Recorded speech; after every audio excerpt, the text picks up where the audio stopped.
കീഴ്മാട് പഞ്ചായത്ത് പൌരസംരക്ഷണ സമിതിയുടെ 14ാമത് വാർഷികവും കുടുംബസംഗമവും ക്രിസ്മസ് പുതുവത്സര ആഘോഷങ്ങളും അൻവർ സാദി എം.എൽ.എ. ഉദ്ഘാടനം ചെയ്തു. കീഴ്മാട് പഞ്ചായത്ത് പൌരസംരക്ഷണ സമിതി ചെയ്തുവരുന്ന ജീവകാരുണ്യ പ്രവർത്തനങ്ങൾ മാതൃകാപരമാണെന്ന് അൻവർ സാദി എം.എൽ.എ. പറഞ്ഞു.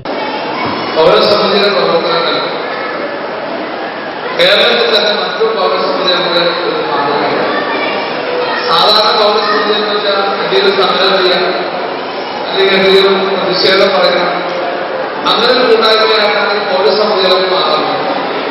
പക്ഷെ അതിൽ നിന്ന് വ്യത്യസ്തമായിട്ട് കേരളത്തിൽ എനിക്ക് എന്റെ മണ്ഡലത്തിൽ അഭിമാനത്തോട് പറയാൻ സാധിക്കും, നിങ്ങളുടെ ഓരോ വ്യക്തികളുടെ പ്രവർത്തനം. ഇവിടെ ഈ പൗരസമിതിയിൽ രാഷ്ട്രീയമില്ല, ജാതിയില്ല, മതമില്ല. ഇന്ത്യൻ പൗരന്മാരുടെ ഒരു കൂട്ടായ്മ, അതാ അല്ലെ? ഇന്ത്യൻ പൗരന്മാരുടെ ഒരു കൂട്ടായ്മ. ആ കൂട്ടായ്മ വെറുതെ ഒരു കൂട്ടായ്മയല്ല. പാവപ്പെട്ടവരെയും സാധാരണക്കാരും ഒരു പ്രതിസന്ധി വരുമ്പോൾ അവരെ ചേർത്ത് പിടിക്കുന്ന കൂട്ടായ്മ. പൗരസമിതി പ്രസിഡന്റ് അബൂബക്കർ ചന്താര അധ്യക്ഷത വഹിച്ചു.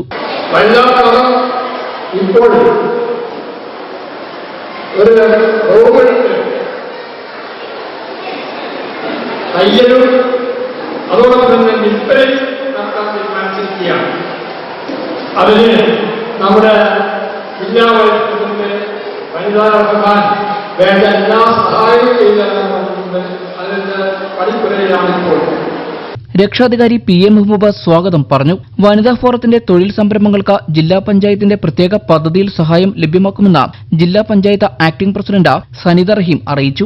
വിവിധ മേഖലകളിൽ മികവ് തെളിയിച്ച veteran athletic NI Raveendran, VG Ramachandran Kartha, ജീവകാരുണ്യ പ്രവർത്തകൻ അബ്ദുൽ കരീം കുന്നപ്പള്ളി, സാമൂഹിക പ്രവർത്തകൻ അബൂബക്കർ ചന്താര, ഗ്രന്ഥകാരൻ സലീമുദ്ദീൻ, ഭാനുമതി ടീച്ചർ, നാടകനടൻ പ്രസാദ, അലി സുൽത്താൻ എന്നിവരെ ആദരിച്ചു. എടയപ്പുറം സഹകരണ bank president PA Mujeeb, Sahida Abdul Salam, senior citizen forum president CM Jose, Joseph Kuriappally, വനിതാ forum president Sajida teacher, secretary Jasmine Gafoor, PM Abdul Khader, TH Syed Muhammad, Gita Mohan, Abdul ഗഫൂറ, Mustafa, Azeez Chalakkal, Sunil Kannampuzha എന്നിവർ ചടങ്ങിൽ സംബന്ധിച്ചു.